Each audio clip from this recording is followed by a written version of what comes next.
여러분이 잘 아시는 대로 제 둘째 아들이 다른 교회 이제 전도사님으로 부임하게 되었습니다. 지난 금요일 날 이제 집을 떠나게 되는데, 떠나고 난 다음 날 아들 방에 들어가니까 뭔가 좀 느낌적으로 뭔가 좀 쓸쓸한 느낌이 있었어요. 아이가 누웠던 침대를 딱 만지는데 온기가 느껴지는 거예요. 아니 분명히 떠났는데, 아버지가 느끼는 특별한 감동? 느낌? 아마 그랬던 것 같습니다. 그래서 제 마음속 깊은 곳에서 이런 말이 터져 나왔습니다. 아들아, 가더라도 전기장판은 끄고 가야지.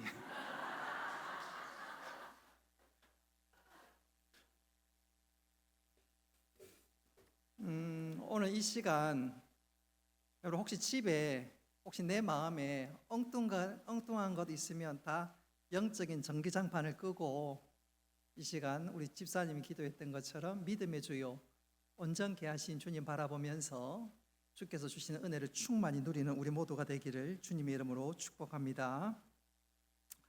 옛날에 입사 면접을 하면 받는 질문 중에 하나가, 혹시 당신이 살면서 지금까지 살아오면서 가장 힘든 적이 언제였습니까? 그것을 물었답니다. 그 질문에 따라서 이 친구가 회사 생활을 어떻게 하고 또 위기를 어떻게 돌파할 건지, 아마 그런 것 묻는 의도가 아니었을까. 혹은 그 친구가 어떤 인생을 살아왔는가 유추해 보기 위해서 아마 그 질문을 했던 것 같은데, 사람들마다 그 질문에 대한 대답은 다 다르겠지요. 여러분에게 질문을 똑같이 한다면 여러분 무엇이라고 대답하시겠습니까?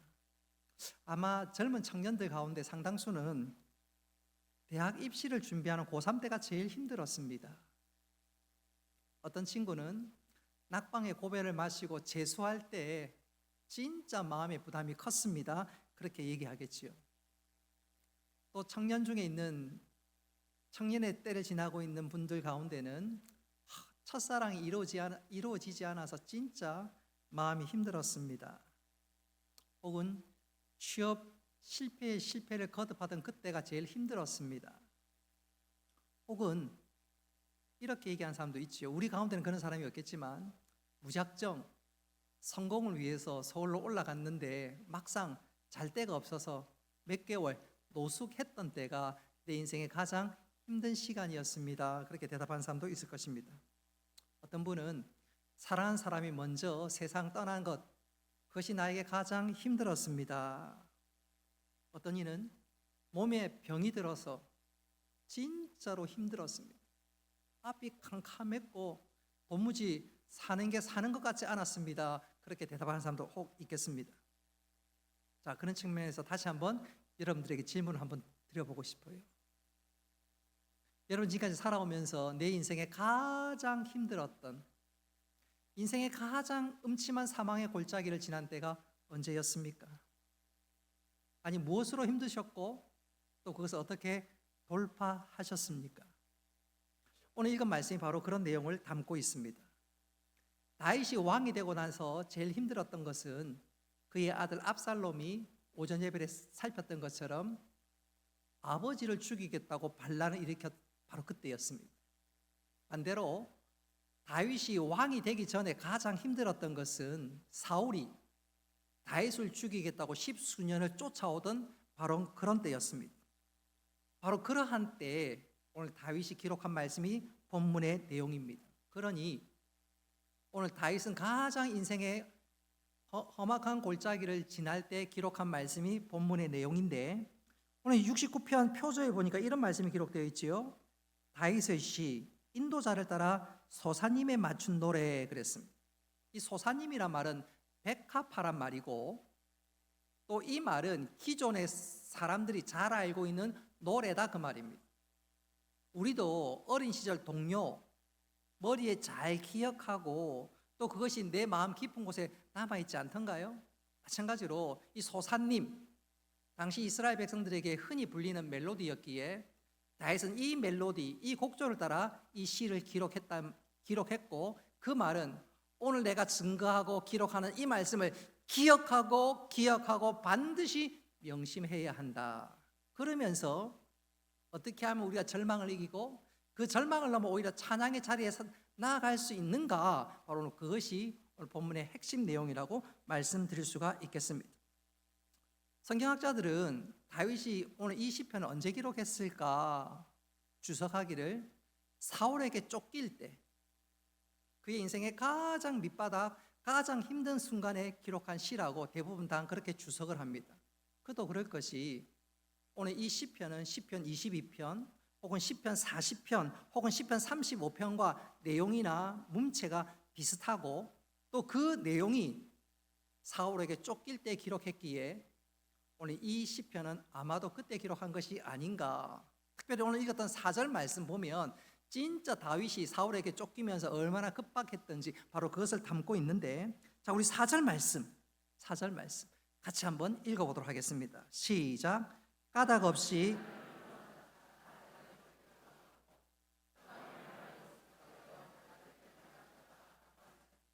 내가 빼앗지 아니한 것도 물어주게 되었나이다. 아멘. 여러분, 다윗은 의도적으로 사울의 왕위를 빼앗으려고 한 적이 없습니다. 한 걸음 더 나아가서 왕을 대신해서 온 백성들의 마음을 빼앗으려고 한 적은 더더욱 없습니다. 그런데 사울은, 또 사울을 따라다니는 추종자들은 다윗을 죽이려고 쫓아오고 다윗을 반역자라고 운운하면서 다윗을 궁지로 몰아넣고 있으니 다윗이 얼마나 억울하고 답답하겠습니까? 그래서 오늘 다윗은 하나님 앞에 고통 가운데 울부짖기 시작합니다. 우리 8절 말씀 같이 한번 읽어보겠습니다. 시작.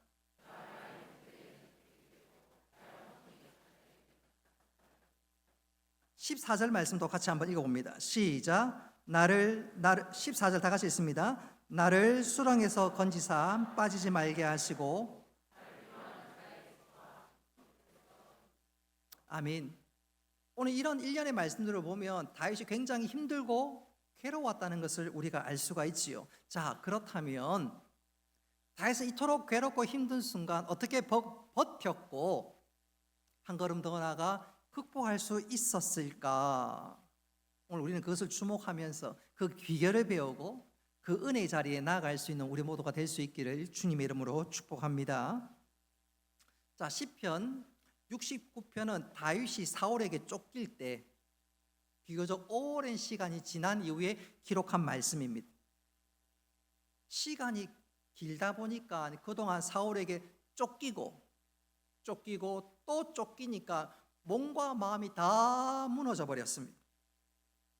그래서 그는 그런 상황 속에서 고통 가운데 하나님 앞에 울부짖기 시작하는데 1절에 보면 뭐라고 고백하냐면 물들이 내 영혼에까지 흘러들어왔다. 그래서 그가 허우적거리고 있다는 말입니다. 뿐만 아니라 2절에 보면 그는 자신이 물러설 곳이 없는 깊은 수렁에 지금 빠졌다고 호소하고 있습니다. 우리가 영화나 드라마 같은 데 보면 사람들이 깊은 늪에 빠지면 그 늪에서 빠져나오기 위해서 허우적거리지 않던가요? 근데 허우적거리면 거릴수록 오히려 더 깊이 빠져들게 됩니다. 그럴 때는 허우적거리는 것이 아니라 누군가가 바깥에서 나에게 도움을 주든지 뭐 줄을 던지든지 어떤 방법으로 나를 건져줘야 구사일생할 수 있지. 그렇지 않으면 점점점 늪에 빠져가다가 목숨을 잃어버릴 수가 없습니다. 지금 다윗의 형편이 그랬습니다. 점점 깊은 늪에 빠져가는 같은 상황과 형편을 맞이하고 있으니까 누군가의 도움이 필요했고, 그래서 다윗은 하나님 앞에 호소하기 시작했습니다. 근데 문제는 그렇게 하나님께 기도해도 하나님께서 도무지 응답하시가 않습니다. 분명히 부르짖었는데 하나님께서 반응하지 않습니다. 자, 우리 3절 말씀 같이 한번 읽어봅니다. 시작. 내가 부르짖음으로 피곤하여 나의 목이 마르며 나의 하나님을 바라서 나의 눈이 쇠하였나이다. 아멘. 자, 3절을 보십시오. 다윗이 얼마나 하나님을 간절하게 찾았는지 목은 불타는 것 같고 입술에는 극한 갈증이 찾아왔습니다. 뿐만 아니라 3절에 보니까 다윗은 하나님을 바라보다가 지쳐서 눈을 뜰 수 없는 지경이 되었습니다. 한마디로 다윗은 몸과 마음이 완전히 지쳐서 더 이상 버틸 수 없는 지경에까지 이르게 되었습니다. 다윗이 이렇게 깊은 늪에 빠져가는 그때 반대로 다윗의 원수들은 더 강력하게 다윗을 공격하기 시작합니다. 자, 우리 4절 말씀 스크린에 나와 있는데 같이 한번 읽어봅니다. 시작. 예, 강력하게 공격했을 뿐만 아니라 그 공격이 얼마나 집요했던지요. 우리 4절 말씀 같이 계속해서 읽어보겠습니다. 시작.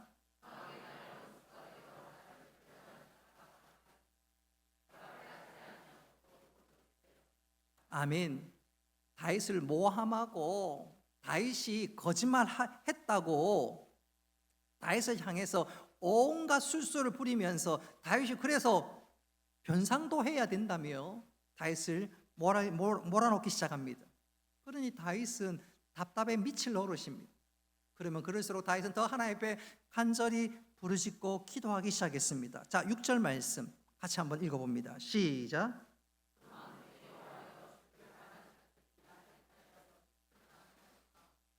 이스라엘의 하나님이여, 주를 찾는 자가 나로 말미암아 욕을 당하지.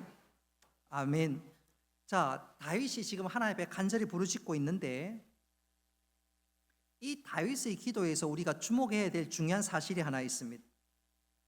다윗은 비록 연약하고 상황이 궁지에 몰렸을런지는 몰라도 다윗은 하나님을 사랑하는 자입니다. 할렐루야. 그런 다윗을 하나님께서 붙들어 주시지 않는다면 다윗처럼 하나님을 사랑하고 하나님을 믿고 의지하는 자들이 낙심하게 될 것을 다윗이 염려하면서, 그러니 하나님 저를 도와줘야 되지 않겠냐고 하나님께 부르짖고 있습니다.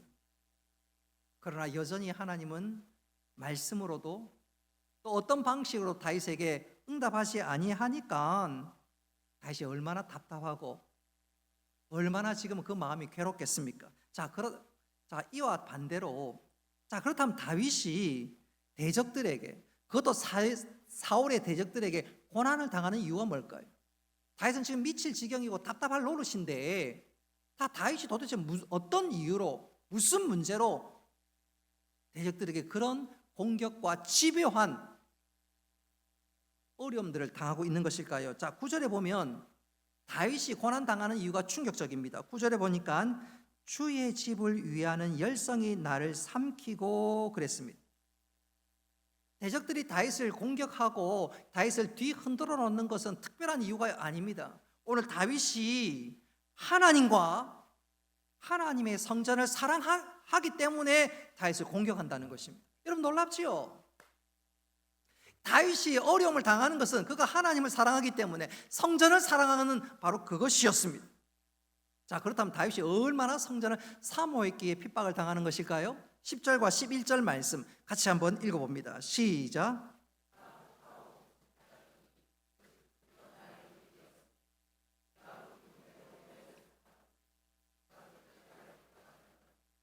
아멘. 자, 다윗은 지금 하나님을 사랑하니까, 사모하니까 오히려 그것이 다윗이 어려움을 당하는 이유, 바로 그것이었습니다. 자, 그런 거 보노라면 오늘 다윗의 대적들이 다윗을 공격하는 배후에는 부지불식간에 자기도 모르는 사이에 지금 마귀의 종노릇하고 있습니다. 사단이 지금 배후에 역사하고 있는 것입니다. 분명한 것은 마귀 사단은 하나님을 사랑하는 사람, 교회를 사랑하는 사람, 예배를 사랑하는 사람 가만히 두지를 않습니다. 어떻게 하든지 흔들어 놓고 어떻게 하든지 무너뜨리려고 합니다. 마귀는 어떻게 하든지 옆 사람을 충동시켜 가지고 신실한 종을 비웃게 만들고 신실한 종을 미워하게 만들고 한 걸음 더 나아가 웃음거리로 만들어 버리는데, 지금 다윗이 딱 그 어려움을 당하고 있습니다. 자, 우리 12절 말씀 같이 한번 읽어보겠습니다. 시작.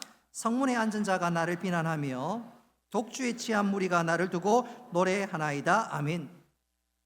다윗이 하나님 사랑하는 그 이유 때문에 오히려 핍박을 당하고 대적들에게 집요한 공격을 당하고 있습니다.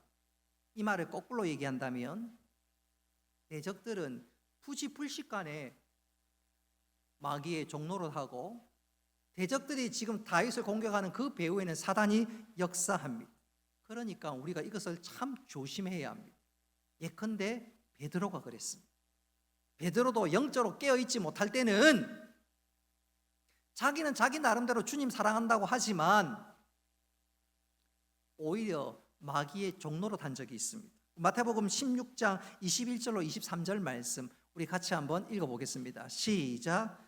이때로부터 예수 그리스도께서 자기가 예루살렘에 올라가 장로들과 대제사장들과 서기관들에게 많은 고난을 받고 죽임을 당하고 제3일에 살아나야 할 것을 제 아들에게 비로소 나타내시니 베드로가 예수를 붙들고 항변하여 이르되 주여 그리 마옵소서 이 일이 결코 주께 미치지 아니하리이다. 예수께서 돌이키시며 베드로에게 이르시되 사단아 내 뒤로 물러가라. 너는 나를 넘어지게 하는 자로다. 내가 하나님의 일을 생각지 아니하고 도리어 사람의 일을 생각하는도다. 아멘. 여러분 이 말씀은 베드로가 마귀란 말이 아닙니다. 오늘 이 말씀은 우리가 영적으로 깨어있지 못하면 하나님 중심으로 생각지 않고 자꾸 인간적인 생각하다 보면 나도 모르게 하나님 뜻에 반할 수 있다는 말입니다. 예컨대 비 오는 수요일 날 밤에 수요 기도회를 가려고 합니다. 남편이 아내를 너무너무 사랑합니다. 여보 오늘 같은 날은 하루 쉬어도 안 돼? 나도 모르게 부지불식간에 하나님 기뻐하지 않는 판단을 아내로 하여금 내리도록 유도합니다. 그 배후에는 자기는 모르지, 자기는 깨닫지 못하지 뭡니까? 뭐예요? 부지불식간에 그 배후에서 사단이 조정하고 있는 겁니다. 오늘 예배하러 나올 때 혹시 그러면 안 돼요. 목사 오늘 설교 짧게 하세요. 그러면 안 돼요.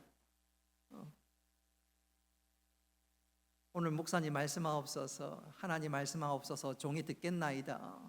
자꾸 인간적으로 판단하고 편한 거 찾다 보면 신앙생활 편하게 하려면, 내가 편하려면 누군가 그만큼 고생해야 되고, 내가 신앙생활 편하게 하려고 하다 보면 자꾸 하나님과 멀어져 갈 수가 있습니다. 그래서 우리는 어떻게 하든지 주님 사랑하는데 열심을 낼 수 있어야 되겠습니다. 할렐루야. 자, 어쨌든 오늘 다윗은 하나님을 사랑하는 단순히 그 이유 때문에 고난을 받고 있습니다. 그래서 다윗이 걱정하면서 하나님 앞에 부르짖기를, 하나님 만일 제가 쓰러지고 제가 만일 무너지면 저 말고 주님을 사랑하는 자들이, 하나님을 바라는 자들이 낙심할 수 있고 한 걸음 더 나아가 하나님의 이름과 하나님의 명예가 훼손될 수 있으니 하나님 저를 구하여 주시옵소서, 건져 주시옵소서. 하나님께서 저에게 약속하지 않으셨습니까? 제가 왕이 될 자고 제 왕위가 든든히 설 것이라고 약속하셨는데 하나님 저를 건져 주시고 붙들어 주시옵소서. 여러분 분명하고도 확실한 것은 하나님께서 우리의 기도를 외면치 아니하시고 우리의 신음을 들으시는 분이신 줄 믿으시기를 바랍니다. 그리고 기도할 때 우리의 모든 위기와 염려가 변하여 감사와 간증거리로 노래로 만들어 주시는 분이 우리 하나님 아버지이심을 믿으시기를 바랍니다. 한 걸음 더 나아가 우리를 대적하는 모든 대적들을 물리쳐 주실 것입니다. 오늘 이 사실이 22절부터 보면 구체적으로 나타나는데 여러분 가지고 있는 성경을 한번 보십시오.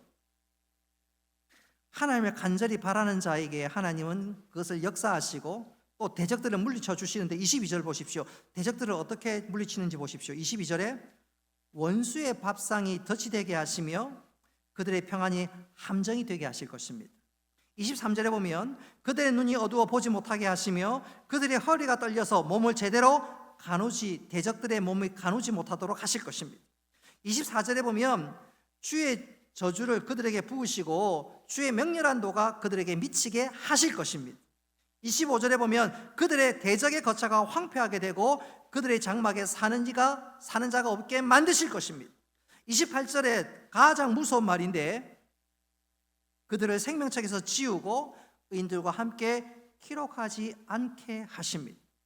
자, 정리하자면 하나님께서는 하나님을 사랑하는 자의 기도를 신음을 외면치 아니하시고 응답해 주신 줄 믿으시기를 바랍니다. 그래서 우리가 고난 가운데 낙심할 것이 아니라 오히려 우리의 기도를 들으시고 우리의 신음을 찬양으로 만들어 주실 그 하나님 바라보면서 더 담대히 믿음의 걸음들을 걸어나갈 수 있어야 되겠습니다. 그래서 우리에게 있어서 고난은 하나님을 더 간절히 찾는 믿음의 통로가 되어야 되고 그런 은혜를 주실 줄 믿으시기를 바랍니다.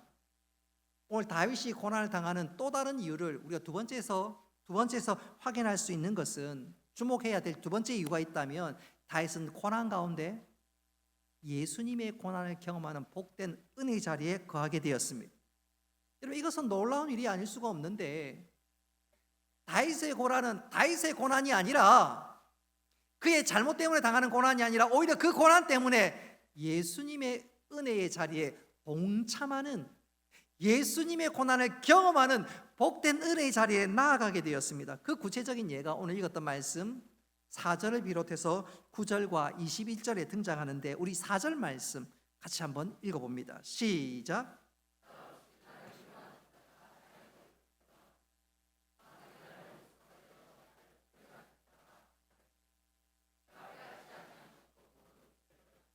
아멘. 예수님은 십자가에 돌아가실 때 뿐만 아니라 당신이 어려움을 당할 때 구약 말씀, 그것도 시편 말씀을 자주 인용하셨는데, 오늘 읽었던 4절과 9절과 21절 말씀은 예수님께서 다 인용한 말씀입니다. 그것은 예수님께서 고난 당하실 때 인용한 말씀입니다. 우리 9절 말씀 같이 한번 읽어봅니다. 시작.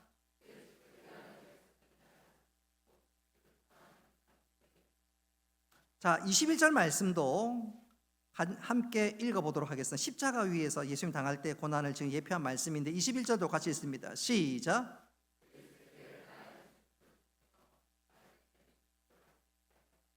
아멘. 이상의 말씀들은 다윗이 당한 이 고난이 결국 예수 그리스도의 고난을 예표하는 말씀이 되었고, 다윗이 자기도 모르게 고난 당했던 그것은 고난으로 끝난 것이 아니라 예수님의 고난에 동참하는 영적으로 신비한 은혜를 경험하는 통로가 되었습니다. 그러니 다윗의 입장에서 생각해 보면 다윗의 고난은 고난으로 끝난 것이 아니라 그 고난이 주께로 인도하는 통로였고, 그 고난을 통해서 더 깊은 은혜의 자리에 들어가게 되었는데, 이것이 바로 고난의 신비요, 고난이 우리에게 믿는 자에게 가져주는 역설의 은혜인 줄 믿으시기를 바랍니다. 고난을 통해서 주님을 경험하고 주님을 만났다, 그 말이, 이것은 다윗만의 이야기가 아니라 오늘 이 시대도 동일하게 적용됩니다. 예컨대 2022년 2월 26일 날 고 이여령 장관이 생을 마감했습니다. 이여령 장관이 돌아가시기 전에 그가 이런 말을 한 적이 있습니다. 그가 췌장암으로 최종 사망하게 되었는데, 그 전에 이여령 장관이 그가 고난 중에 있을 때 이런 고백을 한 적이 있습니다. 같이 한번 읽어보도록 하겠습니다. 시작. 가장 고통스러울 때 신의 은총을 느낀다. 한밤중에 새벽 3, 4시에 가장 아프다. 그때 나는 신의 존재를 느낀다. 고통의 한가운데서 신과 대면한다. 그가 하나님이라 하지 않고 신이란 말은 믿지 않는 사람들을 배려해서 한 말이고, 정확하게 얘기하자면 내가 가장 고통스러울 때 하나님의 은총을 느낀다. 한밤중 새벽 3시, 4시에 가장 아프다. 바로 그때 나는 하나님의 존재를 느낀다. 고통 한가운데서 하나님과 대면한다. 우리가 천국에 가면 하나님을 얼굴과 얼굴로 대면하게 될 것입니다. 할렐루야. 근데 그 놀라운 은혜를 미리 맛보고 누리게 되었는데, 이여령 장관이 언제라고요? 고난당할 때. 그래서 그에게 있어서 고난은 신비였습니다. 하나님을 더 깊이 경험하는 신비고 은혜요, 역설의 은혜였습니다. 근데 다윗이 지금 고난 가운데 그것을 누리고 있는 것입니다. 그가 고난을 당했는데 그 고난으로 끝난 것이 아니라 예수님의 고난에 동참하고, 이것이 하나님께서 나를 향하신 당신의 은혜요, 사랑이군요 깨닫게 되었으니, 다윗은 고난으로 끝난 것이 아니라 더 깊은 은혜의 자리에 들어갔고, 그래서 그가 하나님을 찬양하는 복된 자리에 나아갈 수 있게 됨을 믿으시기를 바랍니다. 그래서 오늘 설교의 하이라이트는 설교의 하이라이트는 다윗은 고난을 통해서 예수님의 은혜를 경험했고 한 걸음 더 나아가 오늘 설교의 핵심 하이라이트라고 할 수 있는 그가 어느 자리에 나아가게 되냐면 찬양하는 자리에 나아가게 되었습니다. 고난을 경험하고 난 다음에 예수님의 은혜를 체험하고 난 다음에 그것으로 끝이 아니라 더 깊은 더 심오한 은혜 자리에 거하게 되었는데 그게 바로 하나님을 찬양하는 자리에 나아가게 되었다 그 말입니다. 분명한 것은 오늘 읽은 말씀 전반부에 다윗은 자신의 고통을 토로하고 있습니다. 근데 오늘 시편 후반부에 올수록 그의 고통은 변하기 시작했는데 그 고통을 통해서 하나님께서 나를 얼마나 사랑하시는지, 나를 사랑하시기 위해서 치르신 그 대가가 무엇인지 깨닫고 나니까 내가 하나님 은혜 가운데 있음을 확인하게 되니까 오 하나님 감사합니다. 뿐만 아니라 내가 고난 가운데 있지만 이 문제를 반드시 해결해 주시고 약속하신 대로 나를 은혜의 자리에 세울 것을 믿고 그가 찬양하기 시작했습니다. 우리 30절 말씀 같이 한번 읽어보도록 합니다. 우리 30절 다 같이 읽습니다. 시작.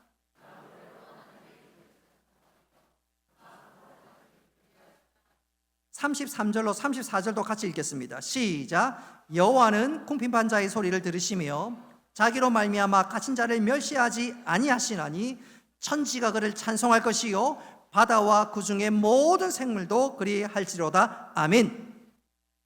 사랑하는 성도 여러분, 우리가 고난 중에 있고 또 대적들이 우리에게 온갖 악다구니를 퍼붓고 우리를 힘들게 할 때 만일 우리가 여전히 분노와 적개심을 가지고 있다면 그 문제를 해결할 수가 없습니다. 대적들에게 시선을 맞추고 있으면 절대로 문제를 해결할 수 없고 문제는 미궁 속에 빠져갑니다. 더 복잡해져 갑니다. 아니 풀리지가 않습니다. 그러나 그 시선을 대적에서 향하던 시선을 돌려 하나님께 향하기만 한다면 아하 오늘 다윗처럼 하나님께서 나를 위한 예비하신 은혜가 있구나. 예비하신 은혜가 있구나. 그걸 확신하면서 찬양할 수가 있습니다. 오히려 노래할 수 있습니다. 그래서 우리가 하나님을 바라보는 것이 중요하고 바라볼 때 하나님께서 예비하신 은혜를 누리게 될 줄 믿으시기를 바랍니다. 그러니까 믿고 찬양하는 것, 믿고 노래하는 것, 믿고 하나님의 성호를 높이는 것 그게 얼마나 중요한지요. 저는 이것을 이렇게 강조하면서 설교를 마무리할까 합니다. 올해 미국 신문에 난 기사인데 이 기사의 배경은 작년 11월입니다.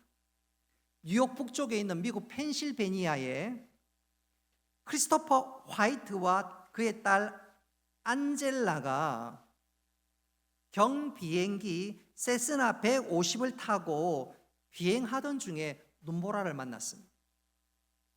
경비행기니까 바람에 굉장히 취약하지요.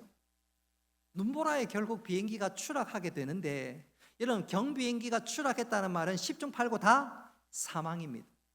10중 8구가 아니라 10중 9, 10이죠. 막 그냥 사망입니다. 사망. 근데 어떻게 된 일인지 그 사고 가운데 두 사람이 구사일생으로 목숨을 구했습니다. 물론 그 아버지와 딸은 큰 부상은 입었습니다. 아버지 같은 경우에는 몇 개의 골절이 있었고 뇌진탕과 함께 다른 부상도 있었습니다. 딸은 두개골 골절과 2도 화상 또 척추뼈가 산산조각 나는 부상을 입기는 했지만 목숨은 건졌습니다. 이런 사고가 터지자 그 사고를 제일 먼저 아내에게 부인 샤론 화이트에게 얘기했더니 이 부인이 담담하게 하는 말이 저는요 그 얘기를 듣기 전부터 이상하게 하나님을 찬양해야 되겠다는 마음이 들었고 그 사고가 나기 전부터 하나님을 찬양하고 있었습니다. 그리고 그 찬양이 무엇이냐면 I speak Jesus, 한국말로 예수 선포해 그 찬양입니다. 그 찬양을 제가 가사를 한번 읽어드리면 나 예수의 이름 말하기 원하네 모든 생각과 마음 위에 주 임재 안에 평화가 있기에 예수 선포해 나 예수 이름 말하기 원하네 저 어두운 중도 깨질 때까지 주님 안에 자유와 소망이 있기에 예수 선포해 주 이름 능력 주의 이름 치유, 주의 이름 생명.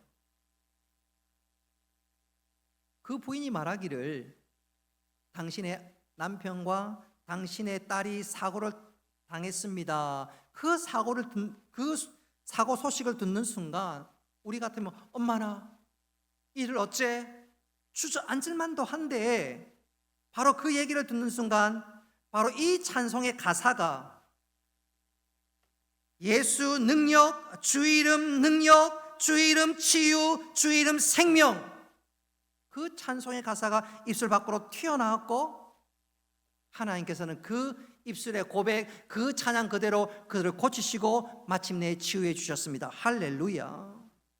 찬양하는 자에게, 믿음으로 찬양하는 자에게 하나님께서 은혜를 베풀어 주시는데, 나중에 이 아빠와 딸이 자기들이 구상 일생으로 목숨 건진 일에 대해서 어느 날 간증을 하게 되었습니다. 근데 간증하는 그 자리에 그 119 구급대원이, 그들을 구조했던 그 구급대원이 그 자리에 참석했었습니다. 간증을 다 듣고 난 다음에 당시 상황과 관련해서 구급대원이 이렇게 이야기합니다. 우리는 찾지 못했습니다. 하나님이 그들을 찾아내셨습니다. 인간의 힘으로는, 인간의 방법으로는 도무지 설명할 수 없는 일들이 일어났다는 거지요. 구급대원 입장에서 보면 이거는 인간적인 방법과 그 모습은 도무지 설명할 수 없는 일이 일어났는데, 그 이유가 뭐냐?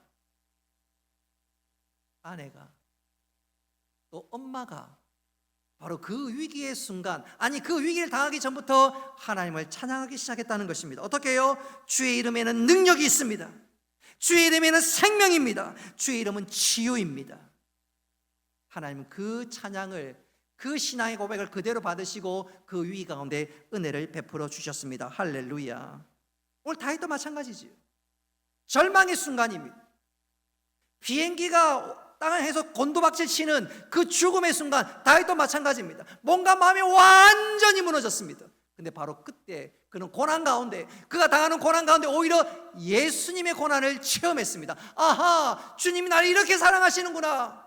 하나님 나를 향하신 당신의 사랑의 끈을 놓치지 않는구나. 오 주님, 주님을 바라봅니다. 나를 사랑하신 주님 사랑합니다. 찬양합니다. 당신에게 생명이 있고 당신에게 능력이 있고 당신은 치유의 왕이십니다. 하나님 다윗의 기도를 들으시고 찬양을 들으시고 구원해 주셨습니다. 할렐루야. 여러분, 다윗의 위대함이 바로 이것입니다. 절망 가운데 낙심하지 않고 믿음의 주여 온전케 하신 주님 바라보면서 주님은 능력이요 치유요 생명입니다. 여러분, 이 고백을 우리도 할 수 있기를 바랍니다. 주님은 내 삶의 능력이요 생명이요 치유가 되십니다.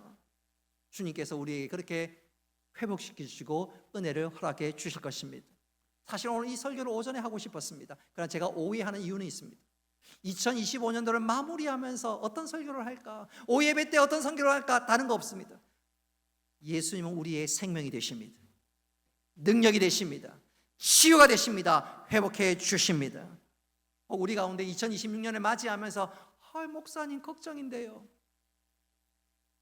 새해가 두렵습니다, 염려가 됩니다.